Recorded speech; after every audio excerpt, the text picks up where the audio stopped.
read by Julie Yu. Asgard Stories by Mary H. Foster and Mabel H. Cummings. Chapter 1. The Story of the Beginning. The people who lived long ago in the far-off lands of the north watched the wonderful things that happened out of doors every day, just as we do, but they did not know about the one loving God, who is the Father of all, who made them and the world, and rules it by his wise laws.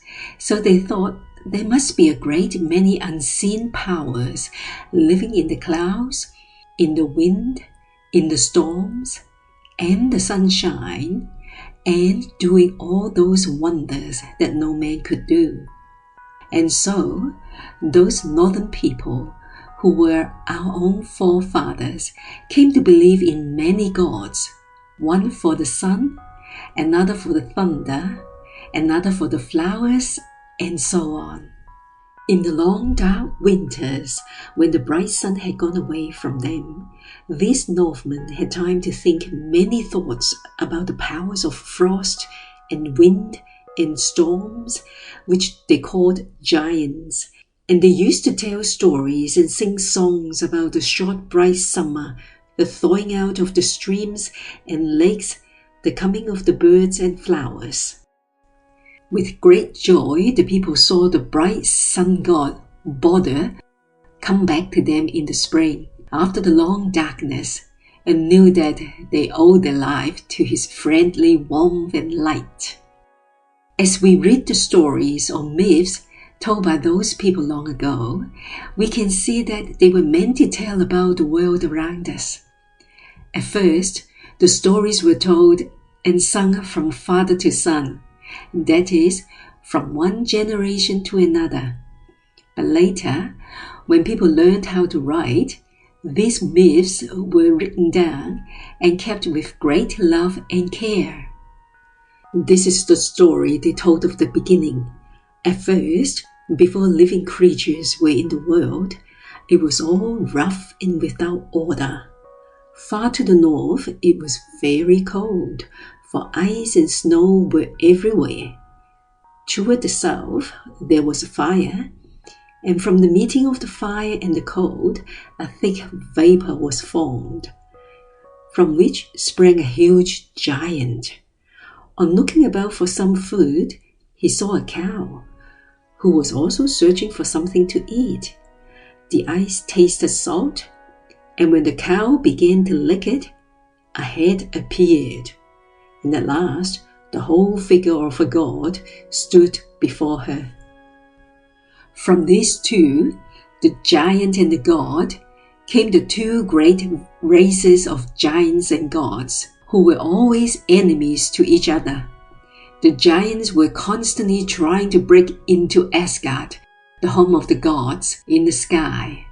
The gods, on the other hand, watched and planned to keep out the giants and to drive them back to their own stronghold, Yggdrasil. Our world, where men and women lived, was between Yggdrasil and Asgard. It was called Midgard, and around this Midgard world, under the ocean, was coiled a monstrous serpent, who grew so long that his tail grew down his throat. He was called the Midgard serpent. A wonderful tree named Yggdrasil connected all the worlds. This great ash tree had its roots in Yggdrasil, and the tops of its branches reached up so high as to overshadow Asgard. Its three main roots were watered by three fountains, and near one of them sat the wise giant Mimir, of whom we shall hear later.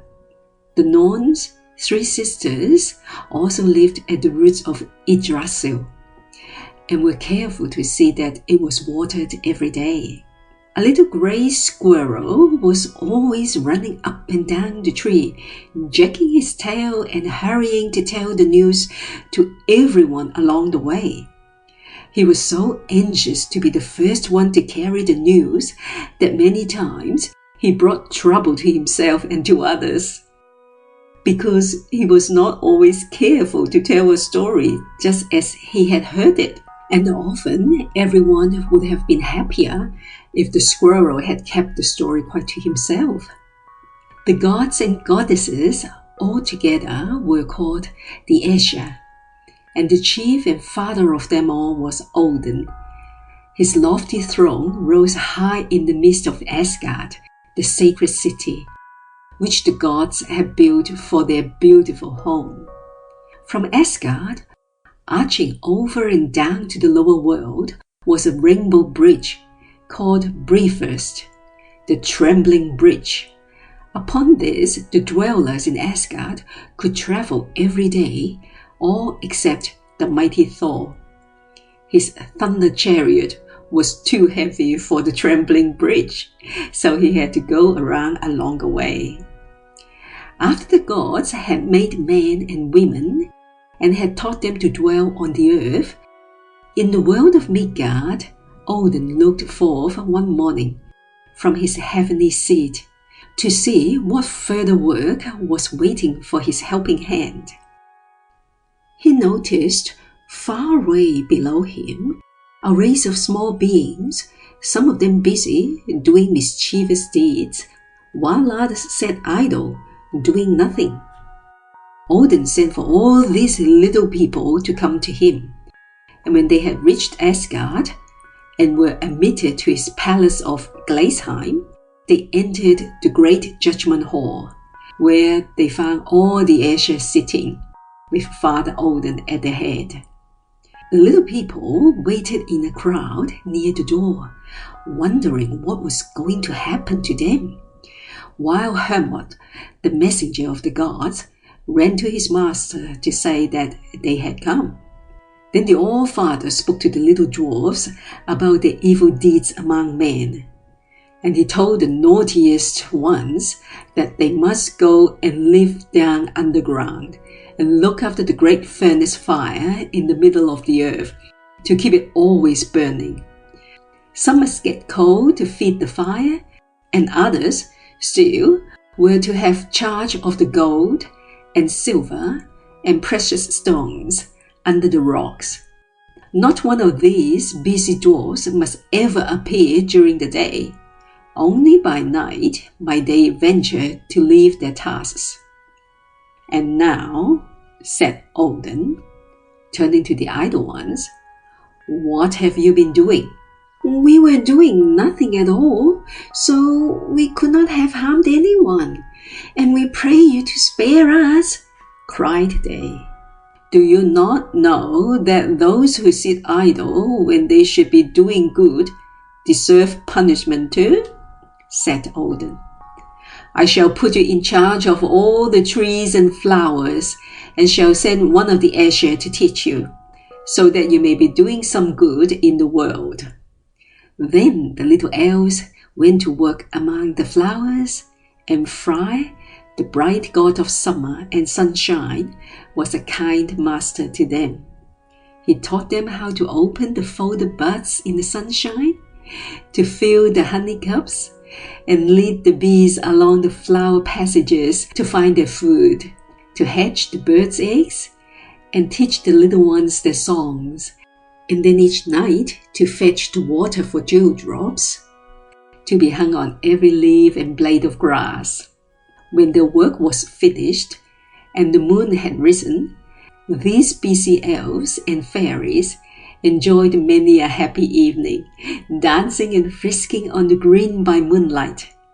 And so our world of Midgard was filled with busy work and play. Even now, in our time, the people in the lands of the north and in Germany have many old sayings and stories that have come down to them from the days long ago. There is a beautiful white flower in the north which is called Balder's Brow, because it is so pure and bright, like the face of the dear sun god Balder. And in some places where the farmers gather in the harvest of grain, they leave a little bunch of it standing in the field for Father Odin's horse. We have some English names to remind us of those old tales of our forefathers. For we have Tuesday, named for Tyr or Chu, the brave god who gave his right hand to save his friends. Wednesday, or Woden's Day, named for Odin. Thursday, for Thor, the thunder god. And Friday, for either the goddess Frigga or Freya, or for Frey, the god of summer, who ruled the fairies. End of chapter 1.